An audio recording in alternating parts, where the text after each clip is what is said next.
G'day hikers and welcome to Hike the Highlands Festival channel.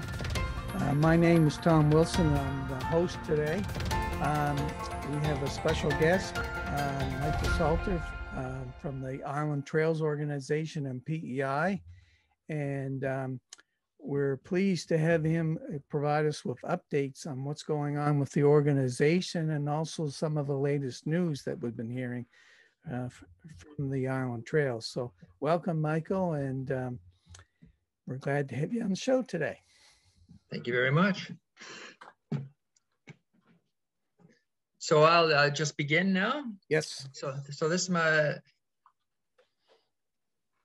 oops. Oh, you're going too fast again. I am. So bear with me. Okay. Oh. All right. All right. So let's, you want to start from the beginning again, or is this okay? Sure. Nope, that's good. Okay. So this is our agenda that we're going to cover today. So I'm going to talk to you a little bit about our history, just a little bit, so I don't want to bore you to death. Some of the issues that we had in the last couple of years and how we've addressed them. Our capital projects that we're doing, adding a couple more trails, some of our initiatives, the challenges that we're facing now, and probably the same challenges that every other trail organization is having right now, and the rewards that comes with belonging to such an organization as this. So this is a common misconception. When people think of PEI, this is what they think of. Think of sandy beaches, red sand, but that's not the reality. This is the reality. Although PEI does have some amazing beaches and the red dirt is everywhere and in everything, the fact is PEI has an awful lot of woodland and a lot of amazing woodland trails. You get away from the coast and there's lots of ponds, lakes, rivers, and many, many hiking and cycling trails. But the best part is a walk on the shoreline is always just a short distance away, so no matter where you are on the island. So a little bit of history of the Island Trails. So on December 28th, 1989, Canadian National Railways ended rail service on PEI and divested itself of the abandoned right-of-way. The late Donald Deacon, who is an avid cyclist, activist, and philanthropist, had cycled similar non-used rail lines in the US, where the Rails to Trails Conservancy had successfully lobbied to transfer and convert abandoned rail beds to cycling and hiking trails. Donald recognized the same opportunities existed for recreation and tourism on PEI and spearheaded the formation of PEI Rails to Trails. And in 2000, 274 kilometers of rail bed running from Tignish in the west to Elmira in the east were converted to recreational use and is now known as the Confederation Trail. Prince Edward Island Trails Incorporated, which you know is Island Trails, was established in 1994 as a successor to PEI Rails to Trails. The new organization assumed an expanded mandate to promote, develop, and maintain a network of trails in the province, with promotion and protection of Confederation Trail still going on now. The development of woodland hiking trails began in about 2003 with the identification and lobbying to access the Drumore Woodland site. Serious planning for that trail began in 2005, and permits, funding, and construction took place over 2008 to 2009. So it actually took over 6 years for our first woodland trail to be done. It's been designated the PEI portion of the International Appalachian Trail, and the remaining 6 woodland trails followed the similar but much accelerated course. Their construction was completed in 2010. Okay. Last year, so Island Trails had a problem. Last year, we in the board of Island Trails, we realized we had a problem. In the past few years, Island Trails has been chugging along, but our membership was very low. We had a small dedicated core of regular volunteers doing maintenance, but the population of the island didn't really know about us. One of our ex-board members said we were basically a mom and pop organization. So long before the pandemic began, we decided to address this. We began by having a good look at our social media feeds on Facebook and Instagram. We began to put out a lot of posts about anything that was related to the trail. We posted pretty pictures of our trails. Whenever we posted about anything at all, we would be sure to include some nice pictures of the trails, and we'd also let the public know the name and where the trails were located. We posted stories about groups going on organized hikes. Most people didn't know that there were organized hikes and that it was possible to join them. We do this twice a week. We also referred people to other organizations that were leading hikes, such as Trails for All. People would go on one of these hikes, then share the posts with their friends and families, which led to more people becoming aware of the trails. We posted stories of our maintenance crew at work.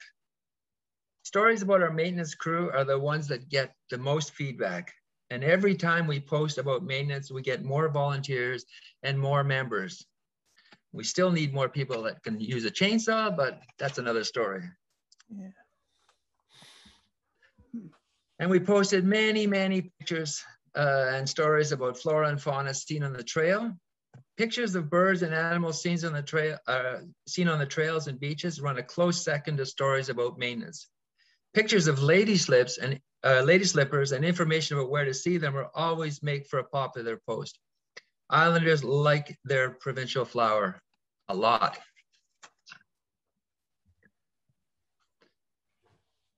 We also restarted our newsletter.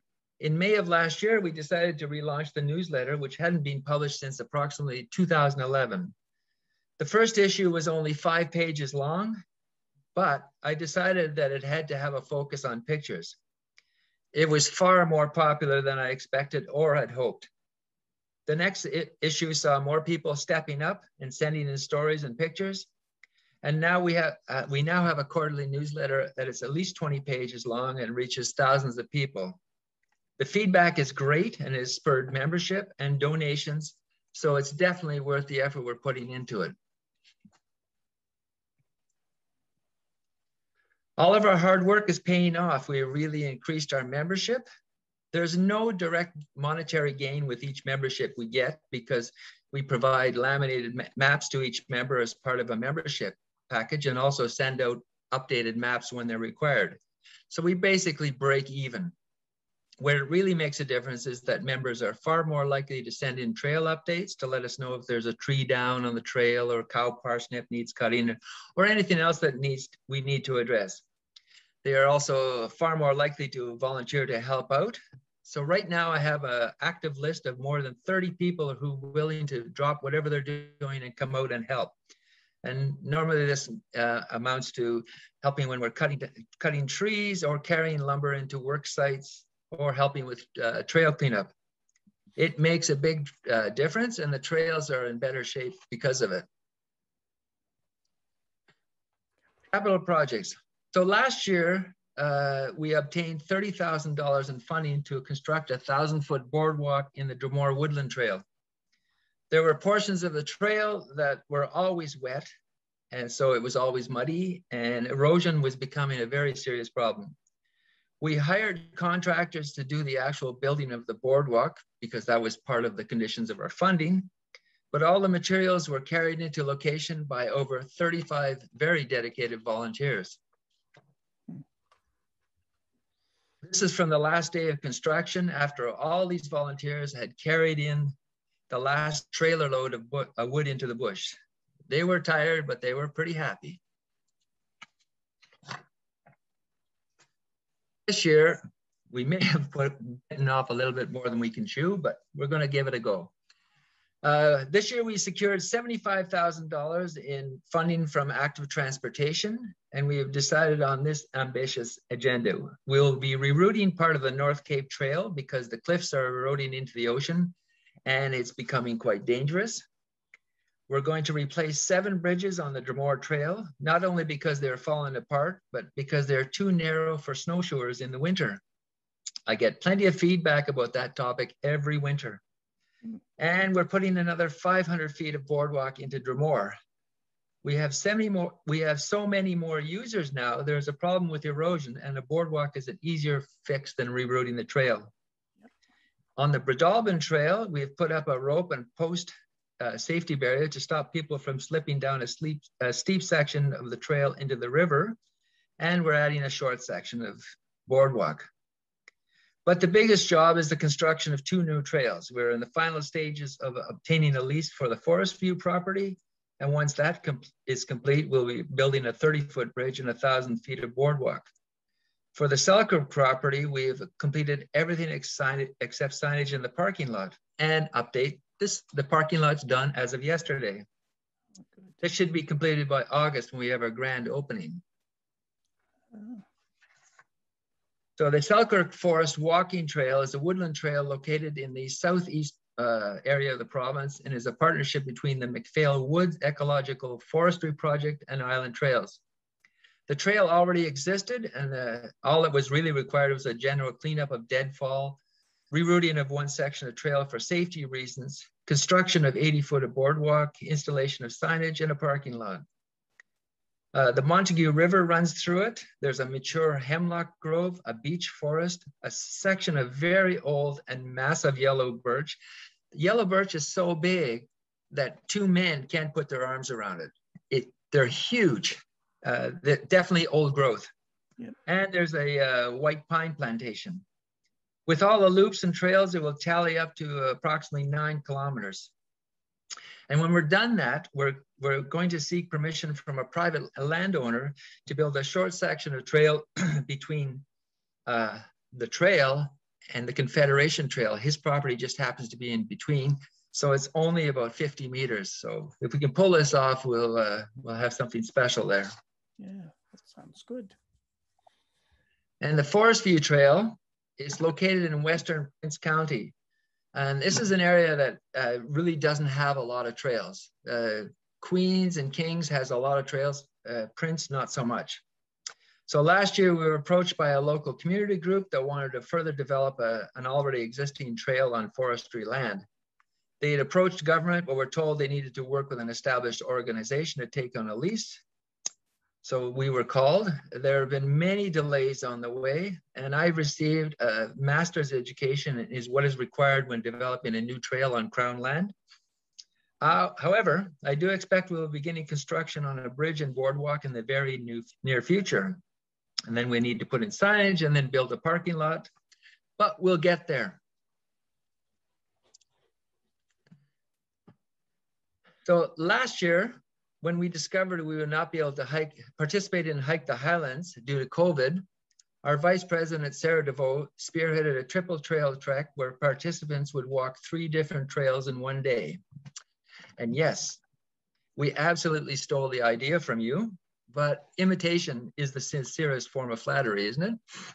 Yes. It was very successful, and we had a lot of people asking to be able to attend, but due to health regulations, it was limited to 50 people. Yep. Because it was so successful, we plan on holding it again this year in the first weekend in October, but we expect to be allowing many, many more people to attend. Other initiatives. We're going to be running a seniors college hiking program in collaboration with Holland College. So this is for senior citizens. We'll have a brief classroom session where the instructors will discuss the challenges and rewards of hiking and what you should be wearing, and then lead the participants in walks on our trails every week for 4 weeks.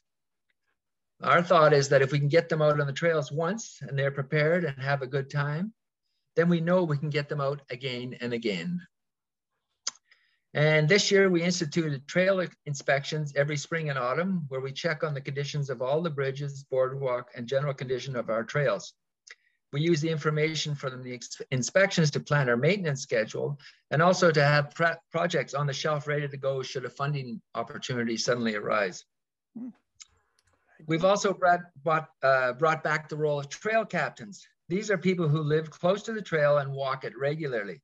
They actively report when there's a problem on the trail, fix them if they can do it safely, or ask the maintenance team to come in. And we're trying to keep our trail conditions on our website updated, and this is one that is a challenge. For the trails that we manage, this is fairly easy. For other trails on the island, we absolutely depend on the public to let us know how the trails are. It's not perfect, but people are more likely to do it now than they were in the past.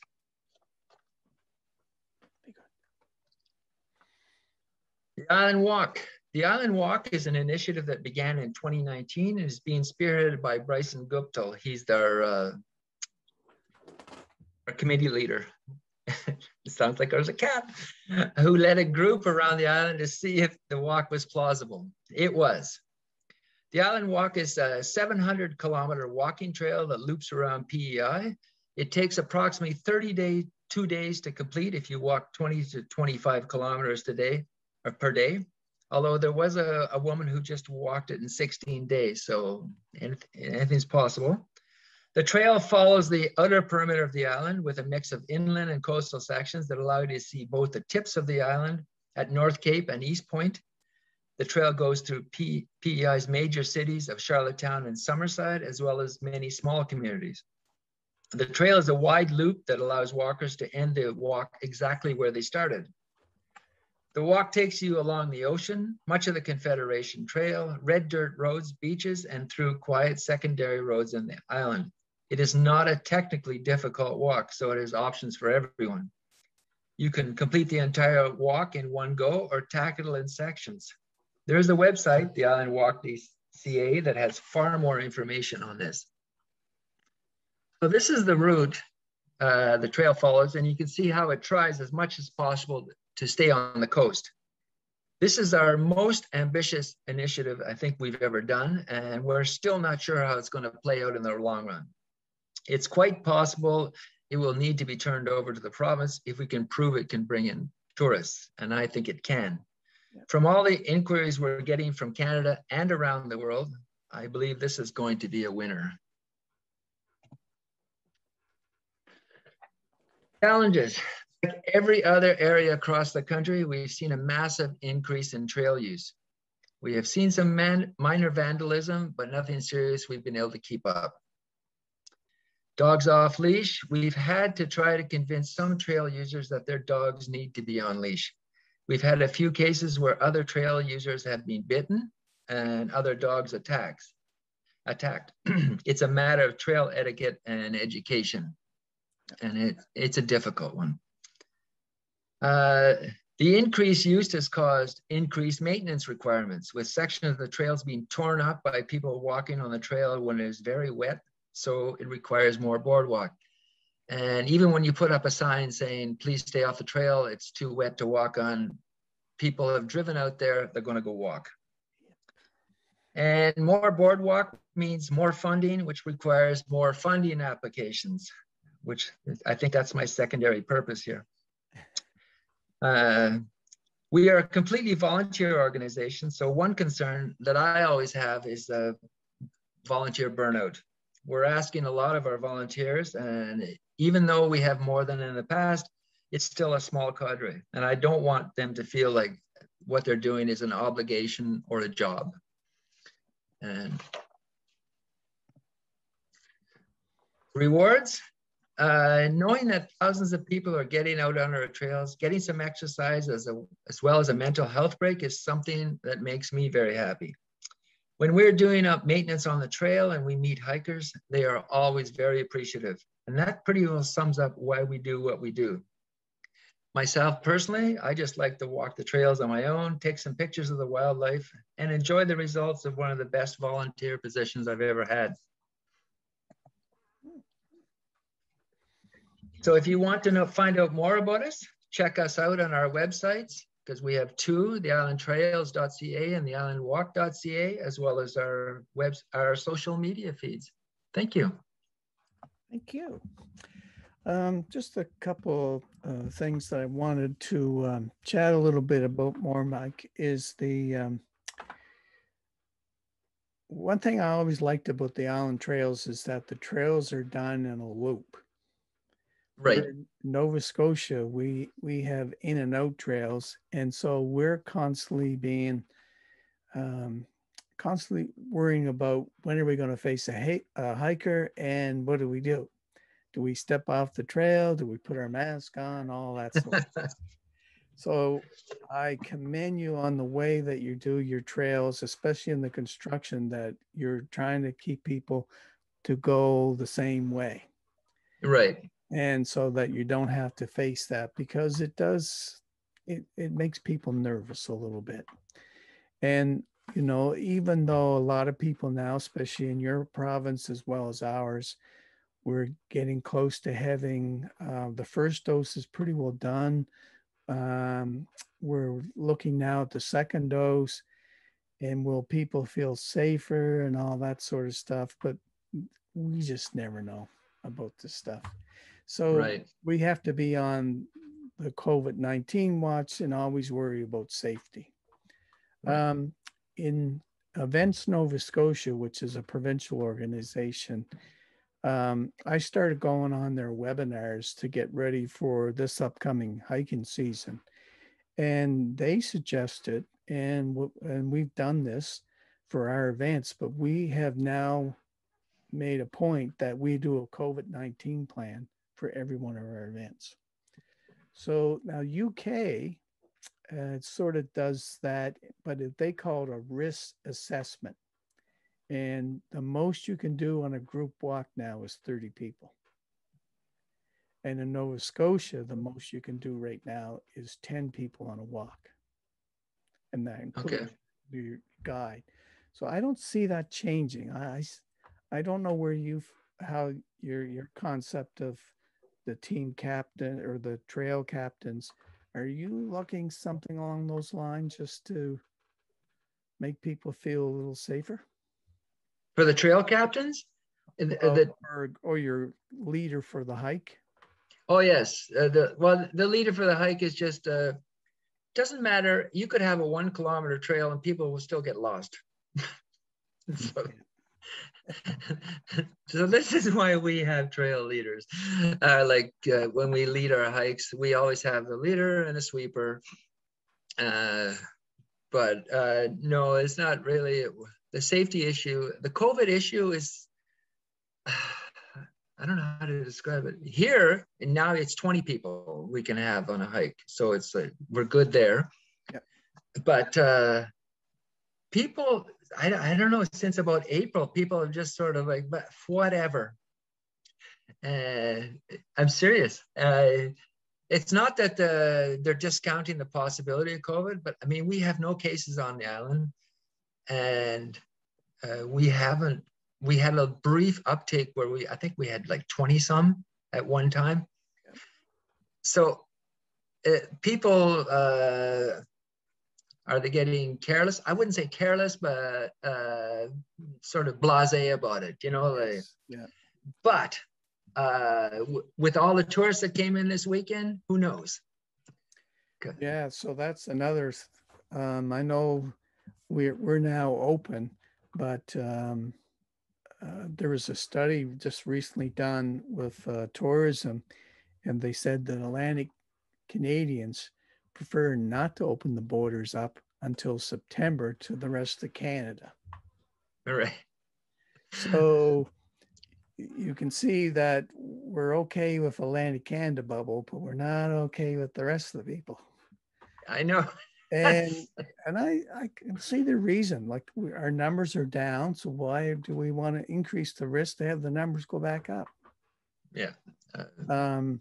Our third wave in Nova Scotia, whoa, that was a bad one. I mean, we went from 0 and 2 cases a day to up to 227. And just the last week or so, we're down to 0, then 2 cases, although the other day we had 16 cases, then 11, but now yesterday we're back down to 3. So I can see why people feel a little nervous about that. Yeah. But I definitely see the role of the guide or the leader for a hike. I see the groups getting smaller. I really do. Yeah. And like when we go out, we take a group out. We know who we're hiking with, like there's always the contact information. So that part is covered. But other than that, and you get a bunch of 60 and 70-year-olds together on a trail. and it's just a talk fest. Yes. Yep. Social distancing goes right out the window. Yeah, it's a social occasion. I Yeah, mean, so you I'm, can say whatever you want, but it's just like, oh yeah, you I tell them know. to stop. I'm not going to. Yeah, because that's why, so Hike Nova Scotia has this other, they're they're telling everybody that if you go on a guided hike, you must pre-registration. You can't show up the day of the hike and Okay. get on the hike.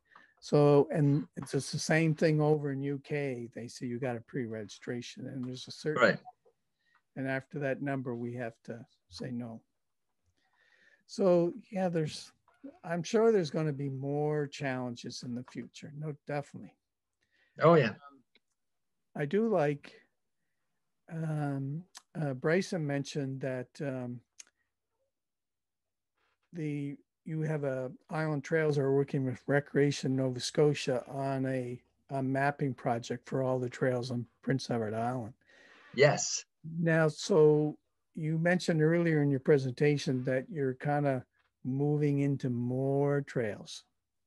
Yeah, we're adding 2 more trails. Yeah, Oh, that's good. So you're up to what, that'll make 9 9? that we personally have our name on. Yes, Okay, yeah, because but that I think that'll be it. Uh, yep, because well, I say that now, but unless we go to a semi-professional type organization where we have paid employees, yep, we can't do the maintenance. yeah, yeah, yeah, I agree. You can't burn your volunteers out. You've got No, to keep it manageable so that they still want to volunteer. exactly. You Yeah, know, yeah. I mean, Um, one of the rules I have for when we do go out, if we go on a chainsaw day, yep, it's a chainsaw morning. We go out, we work from 9 till noon, and that's it. We stop because most of our volunteers are retired, yep. and you don't want a bunch of retirees tired with a chainsaw. No, and of course, even the ones that have to pick up the branches and move them over, Yeah, it's a good yeah, workload for 3 hours. it is. We Yeah. have one. He's 80 years old, and he motors right along. Wow, isn't that something? Yeah. Yeah, so I'm really excited that Bryson and his team of volunteers are progressing really pretty good right now, I'd say, on the Island Walk. It's going to be a few more years, I think, before the word gets out and people take advantage of that. But I've seen what the West Highland Way in Scotland has done. That was one of the first long distance trails in UK, and they now have over 50,000 walkers do parts of that trail every year, and at Yeah. least 25,000 or more walk the whole thing, which is Yeah. 95 miles. And most people try to do it, and some do it in less, but generally it's 9 days. Yeah. And we did that in September of 2009, my wife and I and my nephew. And I was amazed even in September, because towards the end of September is when their tourism season kind of shuts down. And there were still a lot of people hiking. And when you see that many people on a trail, and then you start thinking dollar signs, okay, if they spend $200 a day or more, this Mm-hmm. is going to be a good economic impact thing. Yep. And I think with PEI, this walk will be very good for tourism. It's going to take a few years just to get all the bugs out and everything, but I think Bryson is going the right way, and I really that's going to be a great project. I kind of wish we hit something like that in Nova Scotia, but um, you know, and but I think that Bryson probably admits that we have to do it in sections. A lot of people do it in sections because to take a full month off Yes, that's a work. big ask. It's going to be quite expensive. Yes. And so you're probably aiming for like a weekend to start off with, maybe. Then it goes a week and might go to 2 weeks. And I think as long as you can develop packages for that, I think it's going to work out okay. Yeah. And I have the feeling that the private tourist organizations are going to come up with those packages the same way that they have in Scotland, England, Europe, all over Europe. You know, I've done a couple myself where you go for a week. It's a curated walk, so you go on your own, but you have B&Bs at every stop, and to me, it's like the most civilized way to travel ever. Oh, yeah. Well, I really enjoy it because I don't have to worry about my luggage being transferred. Exactly. I'm usually in a nice B&B every night, and I'm not far to go out for supper. And if I want to go to the pub, I can do that. And of course, we all realize that you still have to hike 12 to 14 miles the next day. So you don't want to stay out too late. Otherwise, it's going to be a long day. But, I think that's a good thing to keep working towards. I wanted to congratulate you and your organization and all your volunteers for winning the Canadian Parks and Recreation Award of Merit. It kind of shows the importance of your organization in terms of the work that's being done in PEI. So you must be really happy about that one. I went to the annual general meeting, and I was listening as they started their little spiel, and then when they said Island Trails, I was like, nobody told me or warned me. So yeah, I was very surprised and very happy. You know, like I think our volunteers are super happy about it. I know the board was shocked, so it's great. Yeah. Yeah. I used to be a member of that organization many moons ago before I retired. Yeah, it's